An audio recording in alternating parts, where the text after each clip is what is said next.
और इधर बाढ़ को लेकर नेपाल के प्रधानमंत्री का बयान भी सामने आया है। रेस्क्यू ऑपरेशन में जुटी है नेपाल की सेना। प्रधानमंत्री नेपाल के बालेन्द्र शाह का यह बयान सामने आया है। उन्होंने कहा है बाढ़ प्रभावितों को हम सुरक्षित निकालेंगे। निचले इलाकों को खाली करने के भी निर्देश यहाँ पर दे दिए गए। बचाव में हेलीकॉप्टर को भी लगाया गया है और उच्च स्तरीय बैठक भी प्रधानमंत्री ने नेपाल के फौरन बुलाई थी। ये तस्वीरें उस वक्त की जब इमारतें इस तरह से उस पानी के सैलाब में समा गई है। डरा देने वाली ये तस्वीरें हैं। तो नेपाल में कुछ इस तरह की तबाही यहाँ पर आई है, उसने सबको चौंका दिया है, सबको हैरान कर दिया है। आपको यहाँ पर हम ये भी बताते चलें कि किस तरह से जो रासुआ इलाका है वहाँ पर इंफ्रास्ट्रक्चर जो है वो भी बुरी तरह से प्रभावित हुआ है। कई हाइड्रो पावर प्रोजेक्ट्स जो हैं वो भी प्रभावित हुए हैं। सोमू आनंद हमारे सहयोगी हमारे साथ जुड़ गए हैं। सोमू, भारत में भी बिहार जैसे कुछ इलाकों में असर पड़ा है, क्या कुछ इस वक्त जानकारी आपको मिल रही है, क्या अपडेट सामने आ रहा है? बिल्कुल, देखिए बिहार की जो कई सारी नदियां हैं वो नेपाल से ही उनमें पानी आता है, इसलिए बिहार का वो इलाका खासतौर पे बेतिया का इलाका और उसके बाद मुजफ्फरपुर तक का इलाका प्रभावित होने की आशंका है। और जिला प्रशासन ने बेतिया में ये अलर्ट जारी किया है कि वहां पर अगले 1 घंटे के अंदर कई नदियों में पानी भर सकता है, इसलिए जो निचले इलाके हैं वहां से लोगों को तुरंत बाहर निकाला जाए। उसके अलावा अभी तुरंत एक उच्च स्तरीय बैठक मुख्यमंत्री सम्राट चौधरी ने भी बुलाई है ताकि बिहार के जो इलाके प्रभावित हो सकते हैं उन जिलों में एनडीआरएफ की टीम भेजी जा सके। और एक टीम अभी तुरंत बेतिया की तरफ भेजी जा रही है और एक टीम मुजफ्फरपुर में स्टैंड बाई पर है ताकि अगर आपात स्थिति में उस टीम को भी भेजा जा सकता है। क्योंकि पूरा वो इलाका है बेतिया के आसपास का इलाका नेपाल से सटा हुआ इलाका है। जहां पर ये घटना हुई है रसुआ जिले में, वहां से करीब 200 किलोमीटर दूरी पर ही जो बिहार का हिस्सा है वो शुरू हो जाता है। तो ऐसे में करीब ये संभावना है कि 1 घंटे में, अगले 1 घंटे में उस इलाके में भी पानी पहुंच सकता है। इसीलिए निर्देश दिए गए हैं सभी जिलाधिकारियों को और लगातार मीडिया ब्रीफिंग के भी, और सभी थानाध्यक्षों को ये कहा गया है कि निचले इलाकों में जाकर के माइकिंग की जाए, लोगों को वहां से सुरक्षित बाहर निकाला जाए, इसकी कवायद की जा रही है। लेकिन जिस तरीके से पानी आ रहा है, इतनी जल्दी कितने लोग निकाले जा सकेंगे, ये एक सवाल है। और मुजफ्फरपुर में खासतौर पर सेंटर्स बनाए जा रहे हैं क्योंकि वो एक ऐसा इलाका है जो थोड़ा ऊपर की ओर है। इसलिए जो निचले इलाके में लोग हैं, चाहे वो सीतामढ़ी में हो, शिवहर के इलाके में हो, उन सब इलाकों से लोगों को बाहर निकाला जा सके, तो पूरी कवायद बिहार में चल रही है। और अब से थोड़ी देर के बाद मुख्यमंत्री सम्राट चौधरी ने उच्च स्तरीय बैठक बुलाई है जिसमें तमाम आपदा प्रबंधन विभाग के अधिकारी शामिल होंगे। और आपदा प्रबंधन विभाग का जो कंट्रोल एंड कमांड सेंटर है वो फंक्शन कर रहा है और लगातार वहां से भी स्थिति पर नजर रखी जा रही है कि कितना पानी आखिर बिहार के जो नदियों में है वो पहुंच रहा है। खासतौर पर गंडक नदी से जुड़ा हुआ जो भी इलाका है वो प्रभावित होने की आशंका है। हालांकि अच्छी बात यह है कि इसमें कोसी का जो इलाका है उस तरफ पानी का बहुत ज्यादा नहीं हुआ है क्योंकि पहले भी वो इलाका प्रभावित होता रहा है, इसलिए सिर्फ गंडक के इलाके में अभी सरकार फोकस कर रही है। लेकिन नेपाल में जो तबाही मची है उसके विजुअल्स हमने देखे हैं, उससे बिहार के भी कई हिस्से प्रभावित होने वाले हैं। जी बिल्कुल सोमू, आप बने रहिए हमारे साथ हमारी सहयोगी सिक्ता देव भी जुड़ रही है जो नेपाल में इस वक्त मौजूद हैं। सिक्ता, क्या कुछ खबरें इस वक्त आपको मिल रही है, क्योंकि जो तस्वीरें हैं, जिस तरह का सैलाब आया है वो वाकई में डरा देने वाला है। बिल्कुल, और इस वक्त जो हम आपको बता सकते हैं अदिति, वो ये जानकारी कि प्रधानमंत्री कार्यालय जो है नेपाल का, वो इस पर करीब से निगाह रखे हुए है। उन्होंने रेस्क्यू टीम्स को भेजा है। मेडिकल टीम्स इस वक्त तुरंत काठमांडू से रवाना हुई हैं क्योंकि दूर दराज का इलाका है।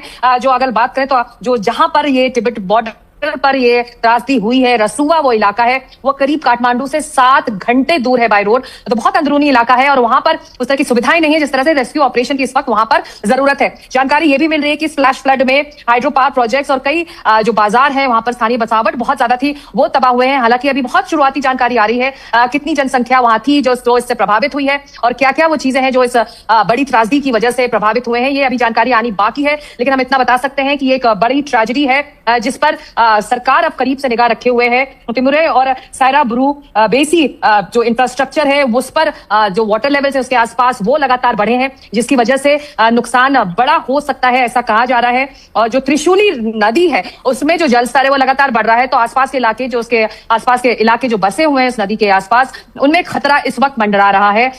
और ये भी बताया जा रहा है कि वो एक ऐसा इलाका है जिसमें बहुत ज्यादा जनसंख्या बसी हुई थी, क्योंकि इस वक्त गाद और मलबा साथ में आया है। तो ये अभी कहना मुश्किल है, बहुत शुरुआती जानकारी है। हम भी इस वक्त निकल रहे हैं उसी इलाके की तरफ, तो ये इस वक्त कहना अभी बहुत जल्दी होगा कि कितनी बड़ी त्रासदी है, कितना नुकसान इस वक्त नेपाल को इसकी वजह से उठाना पड़ रहा है। लेकिन ये जरूर है कि एक बड़ी त्रासदी ने एक बार फिर नेपाल को अपनी चपेट में लिया है और प्रधानमंत्री कार्यालय और साथ ही नेपाल की सरकार इस पर करीब से निगाह रखी हुई है। हेलीकॉप्टर यहाँ से रवाना हो चुके हैं, मेडिकल टीम्स यहाँ से रवाना हो चुकी हैं, तो तमाम ये जरूरी चीजें इस वक्त फौरी तौर पर की जा रही हैं। और ये जो इलाका है, जैसे कि आप लगातार दर्शकों को बता भी रही हैं कि तिब्बत बॉर्डर पर है, जहां पर एकदम से अचानक ये फ्लैश फ्लड आया है, उसके बाद ये भारी तबाही की खबर वहां से आ रही है। अदिति, बिल्कुल सकता आप बने रहिए हमारे साथ। तो एक के बाद एक कई तस्वीरें जो है वो भी सामने आ रही है, किस तरह से गोटे काशी नदी में ये सैलाब आया था। और इस बीच में एक और बड़ी खबर सामने आ रही है, नेपाल में जो आई बाढ़ है उसके बाद बिहार में अलर्ट घोषित कर दिया गया है, अलर्ट जारी कर दिया गया है। मुख्यमंत्री सम्राट चौधरी जो है वो भी एक्शन में आ गए हैं।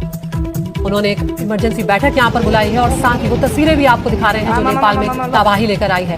बगहा वाल्मीकि नगर जो है बिहार में, वहां पर अलर्ट जारी किया है। इसके अलावा मोतिहारी मुजफ्फरपुर में भी अलर्ट जारी किया गया है। तो बिहार में सीमावर्ती इलाकों में बाढ़ का खतरा अब मंडरा रहा है। नदियों के बढ़ते जलस्तर को लेकर चेतावनी यहाँ पर जारी की गई है और अब लोगों से भी प्रशासन की तरफ से अपील की जा रही है कि नदी किनारे वो ना जाए।